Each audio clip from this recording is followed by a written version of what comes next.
I hadn't been home for Christmas in 3 years, not because I didn't want to. Life just got away from me.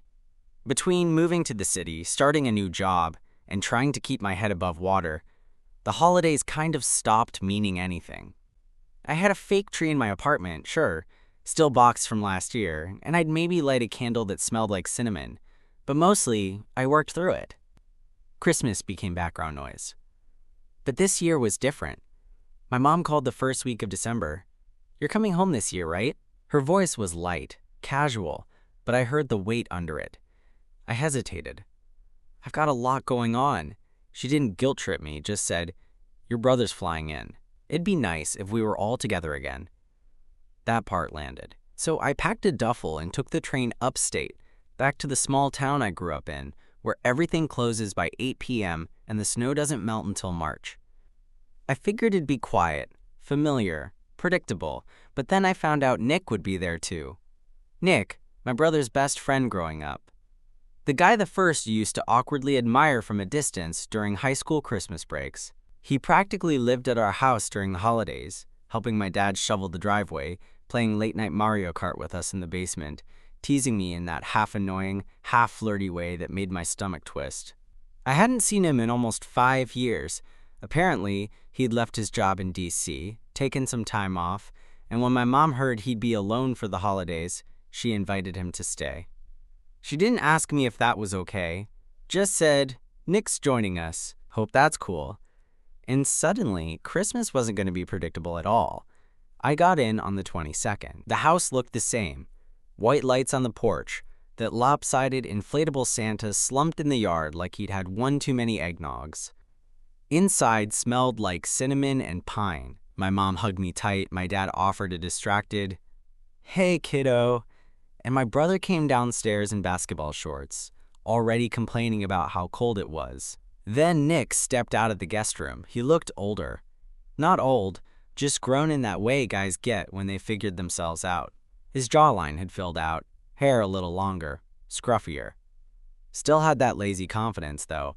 Still had those green eyes that made it hard to think straight. Or at all. "Hey, stranger," he said, giving me a one-armed hug that lasted maybe a second too long. "Hey," I said back, trying to sound normal, cool, whatever that meant. Over the next few hours, I kept catching myself watching him. He was still Nick, cracking jokes, helping my mom in the kitchen, acting like he'd never been gone. But there were small things too. The way he smiled at me, the way he touched my arm when he passed me in the hallway, like something was different. Or maybe I was just noticing it more. That night, we decorated the tree. The whole family, plus Nick, in matching pajamas my mom still forced on us every year. My dad played classic Christmas songs from a playlist that hadn't changed since 2010. Nick handed me an ornament I'd made in elementary school, my name misspelled in glitter glue. "Some things never change," he teased, holding it up. I rolled my eyes. "Thanks, jerk." He just grinned, and for a second, it felt like being 16 again. Only this time, I wasn't crushing on him in silence from across the room. I was a grown-ass man, and he was here, laughing beside me, looking at me like I wasn't invisible. Later, everyone drifted off, my parents to bed, my brother upstairs. I went outside for some air. Snow was falling lightly, just enough to cover the porch steps in white. I stood there for a minute, breathing it in, letting the cold clear my head. Then the door opened behind me. Nick stepped out, barefoot in just a hoodie and pajama pants, rubbing his arms. "You always did like the cold." "It's quiet," I said, shrugging. We stood there in silence for a second. The wind made the trees creak. Somewhere down the block, someone's Christmas lights blinked in rhythm. Then he said, "It's good to see you." I looked at him. "Yeah?" "Yeah," he said, meeting my eyes. "I missed this. Missed you."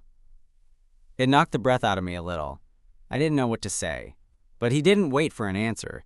Just bumped my shoulder with his and added, "Come inside before you freeze. I'm not letting you get pneumonia on day one." I followed him back in, heart beating a little too fast. Something was happening, I just didn't know what yet. I barely slept that night. Not because anything happened. It didn't. But because something almost did. Or at least, It felt that way. That moment on the porch, when Nick looked at me and said he missed me, it echoed in my brain like a song stuck on loop, and the way he said it, it didn't sound casual. It wasn't how you talk to just a childhood acquaintance. He went back to the guest room, I went to mine. But sleep? That was out of the question. The next morning, I tried to shake it off. We fell into a holiday rhythm: coffee, pancakes, the occasional errand. My brother went out to meet some old friends, leaving me and Nick behind to wrap presents and help my mom with last-minute decorations. I was in the dining room, wrestling with a tangled string of lights, when Nick came up behind me. "You ever get better at this?" he asked, smirking as he took the string from my hands and started untangling it effortlessly. I rolled my eyes. Some of us peeked in other areas. "Did you now?" he said, not looking up. His voice was low and playful. I didn't respond, not because I didn't have a comeback, but because his words hit me in a weird place, like he meant something by them, and I wasn't sure I was ready to hear it. Later, I caught him looking at me from across the living room while we were watching a movie. Not like a stare, more like a glance that lingered too long. When our eyes met, he didn't look away.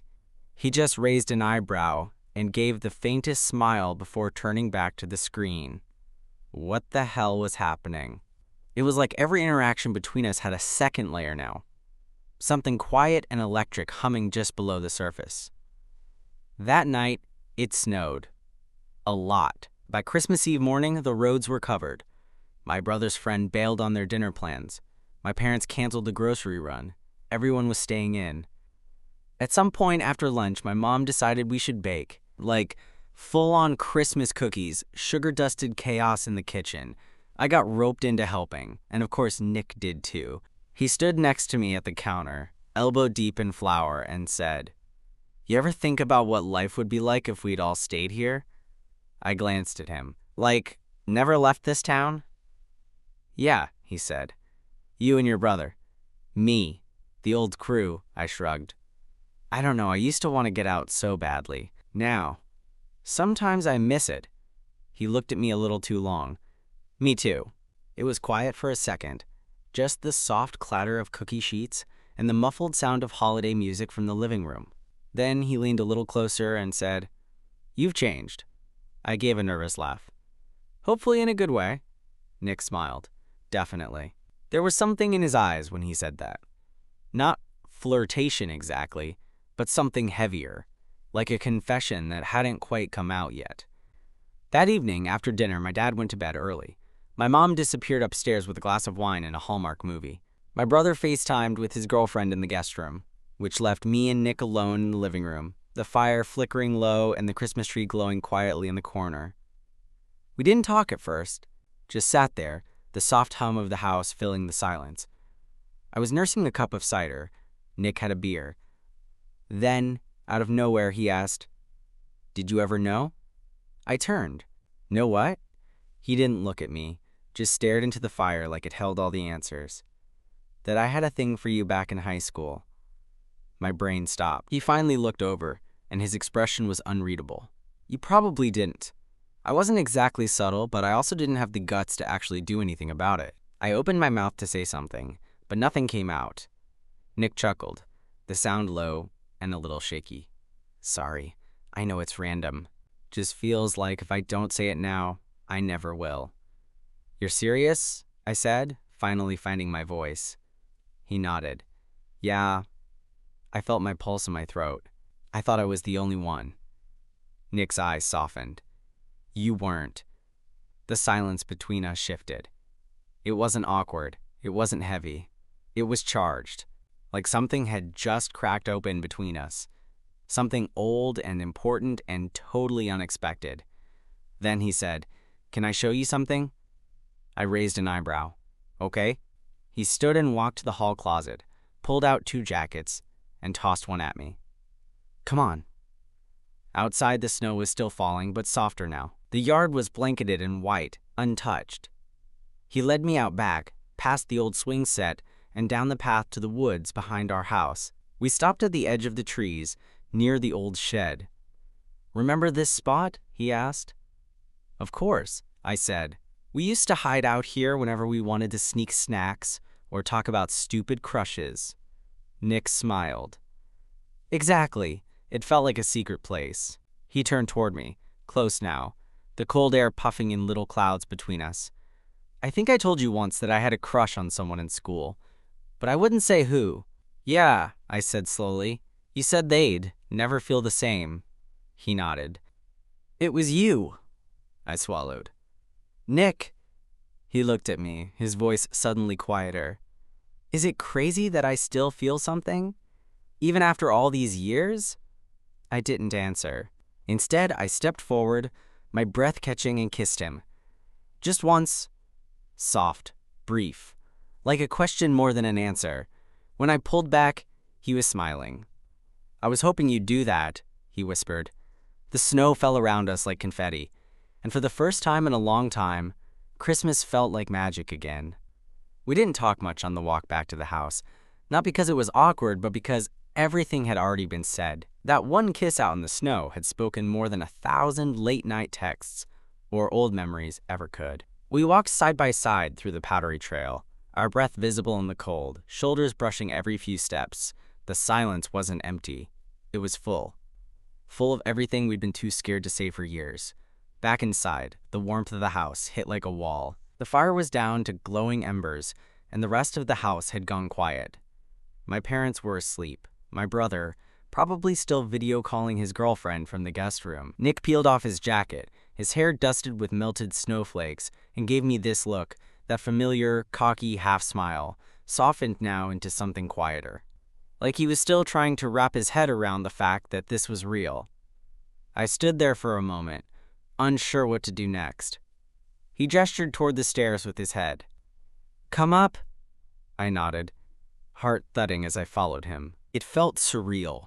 Walking up the same staircase we used to sneak down as teenagers to steal cookies after midnight, now following the guy the first used to sneak glances at across the living room. Only this time, I wasn't hiding anything. He didn't take me to the guest room, he went into my room. It hadn't changed much. Posters on the walls from college, a bookshelf stacked with dog-eared paperbacks and knickknacks from summer trips. It was clean but lived in. I hadn't slept there in years. Nick sat on the edge of the bed and looked up at me, like he was still asking permission. I didn't answer with words. I just sat next to him, close enough that our knees touched, and after a beat, I leaned in again. This kiss was different. Longer, warmer.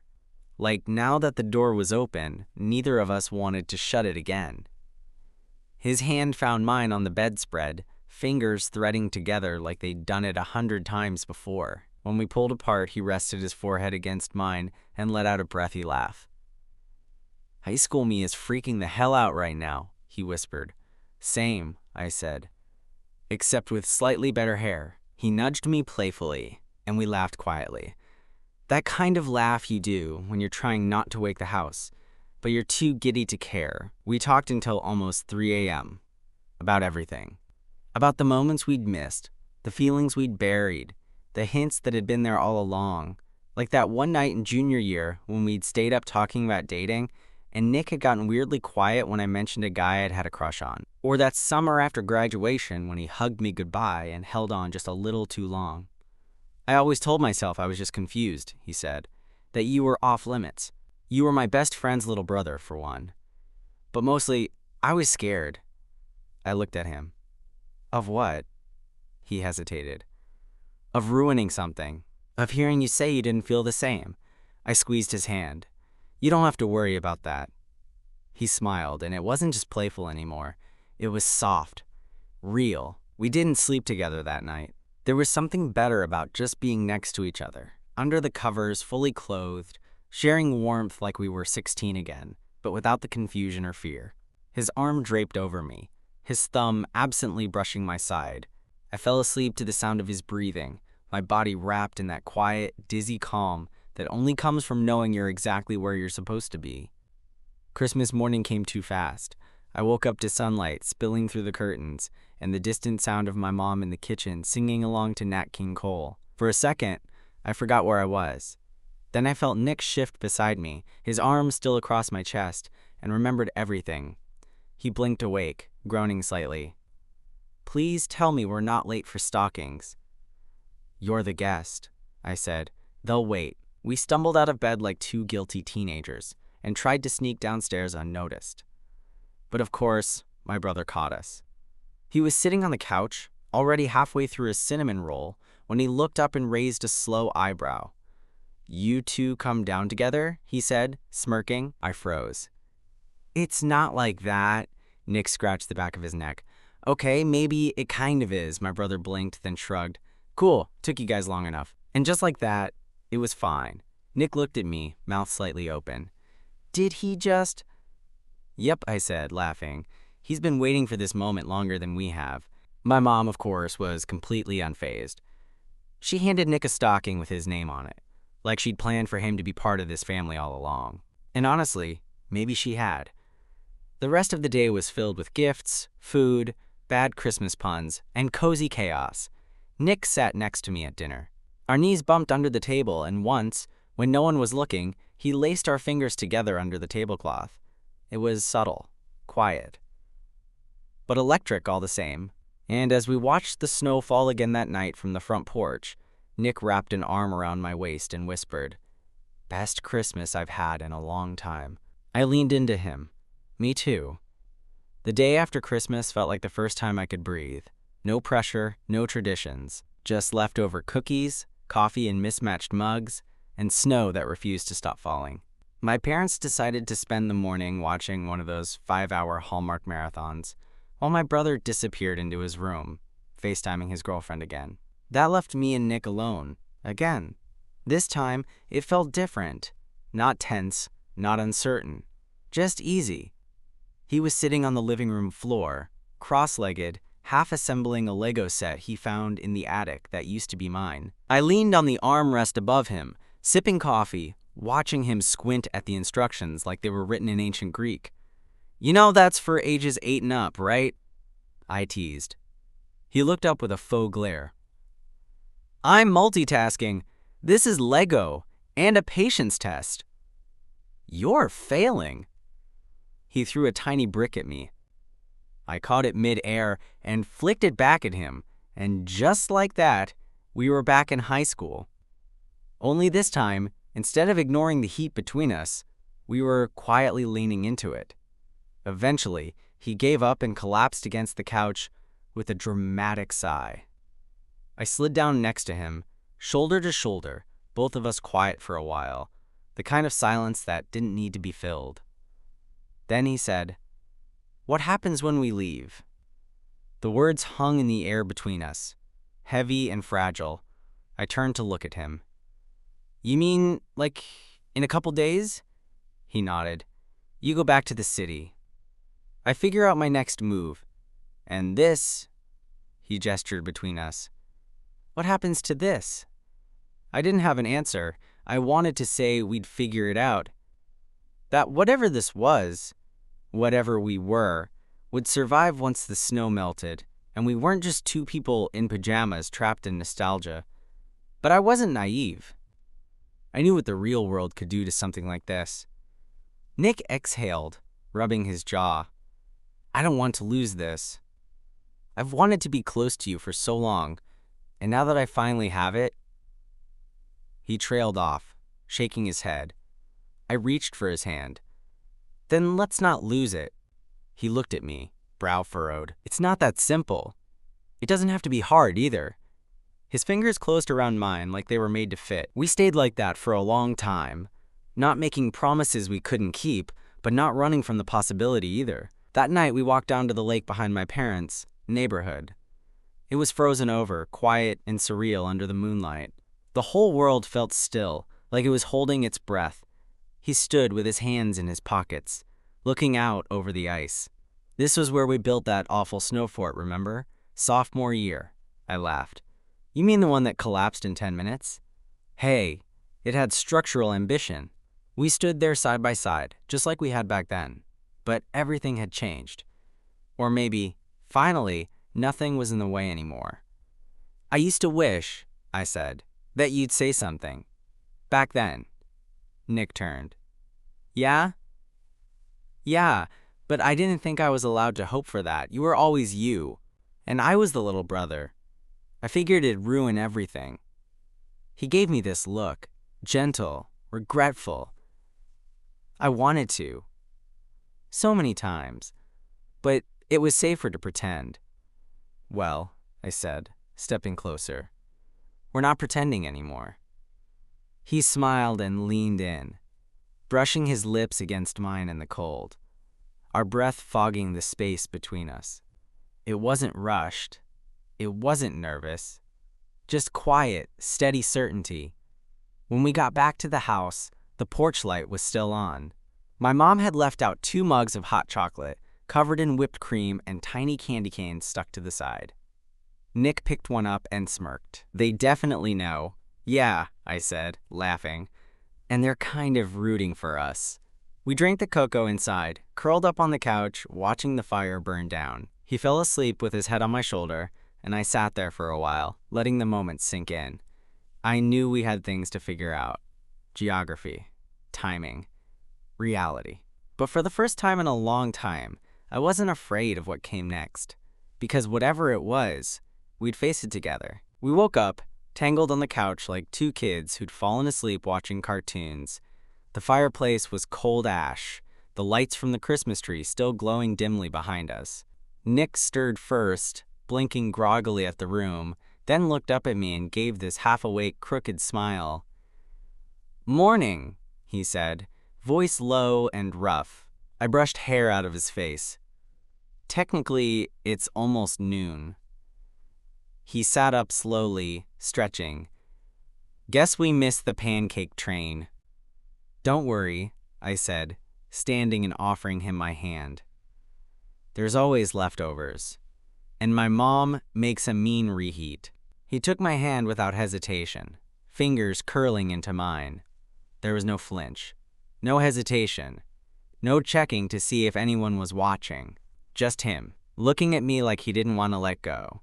By the time we got to the kitchen, my mom had already packed away the breakfast things, but she smiled knowingly as she handed us a Tupperware of pancakes and pointed to the microwave. "You two sleep okay?" Nick cleared his throat. "Yeah, sorry we, took over the couch." "No worries," she said with a wink. Looked cozy. My dad walked in a few minutes later, took one look at us, still holding hands across the counter, and just nodded once. That was about as close to a full endorsement as you got from him.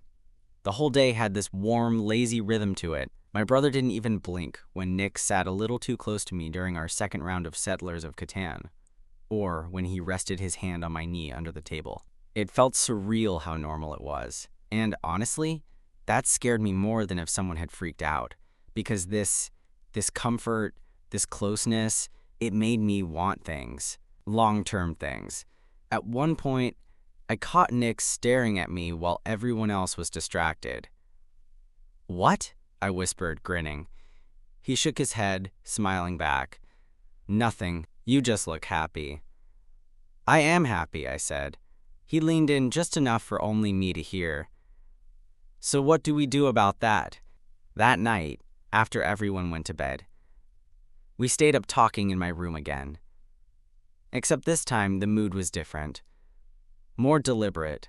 He sat on the edge of the bed, legs bouncing a little, clearly nervous but trying to play it cool. "So, I've been thinking." "Dangerous," I teased. He rolled his eyes. "Serious thought. About you. About this." I nodded, sitting next to him. He turned to face me. "I don't want this to be a fluke.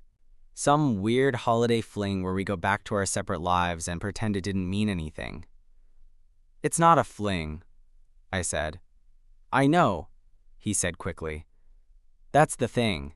It feels like something, and I've been out here floating for a while, quitting my job, bouncing around. But being here, with you, it's the first time in a long time I've felt grounded."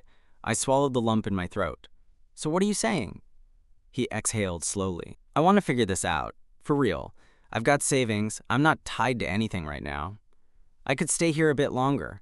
Look for something nearby. I mean, if that's something you'd want." My heart raced. "You'd really stay?" He looked at me like it was the easiest decision in the world. "For you?" Yeah. It hit me all at once. How long I'd waited to hear something like that. Not just affection. Not just lust. but intention, commitment. The kind that says, I want to be in this with you, not just around you. I leaned forward and kissed him, slower this time. It wasn't rushed or uncertain. It was an answer. When we pulled back, I rested my forehead against his and said, Then stay.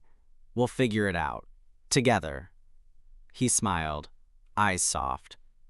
Okay. The next few days passed in a blur of snowy walks, leftover ham sandwiches, and slow, lazy mornings where he'd crawl into my bed just before sunrise and fall asleep with his face buried in my neck. My parents didn't ask questions. My brother gave the occasional raised eyebrow, but nothing more. It was quiet, beautiful, real. But reality was still out there, waiting, and I knew we couldn't stay in this snow globe forever. We stood at the train station, 2 days after New Year's. I was headed back to the city for work. Nick was staying behind for now, crashing in the guest room while looking for something local, something closer to me. He hadn't said he was moving here permanently. We weren't calling each other boyfriends yet, but there was something steadier than labels between us, a decision, a quiet kind of commitment that didn't need fireworks or announcements, just presence. Text me when you get there, he said, hands deep in his coat pockets, breath fogging in the cold. I will, I said. Don't forget to eat something real today, and don't let my mom guilt you into another baking marathon. Nick grinned. No promises. She makes a mean banana bread. I laughed, and it surprised me how much I already missed him, even though I hadn't left yet. When the train pulled in, he stepped forward and kissed me. Not rushed, not shy. Just certain. Hey, he said, pulling back. This isn't the end. I nodded, swallowing hard. No, it's the beginning. He smiled like that meant everything. And it kind of did. As I boarded, I looked back one last time. Nick was still standing there in the falling snow, hands shoved in his pockets, watching me like I was the best thing he'd ever waited for. And for the first time in a long time, I believed that love didn't have to be loud or dramatic. Sometimes it's just someone choosing you, again and again, even after Christmas ends.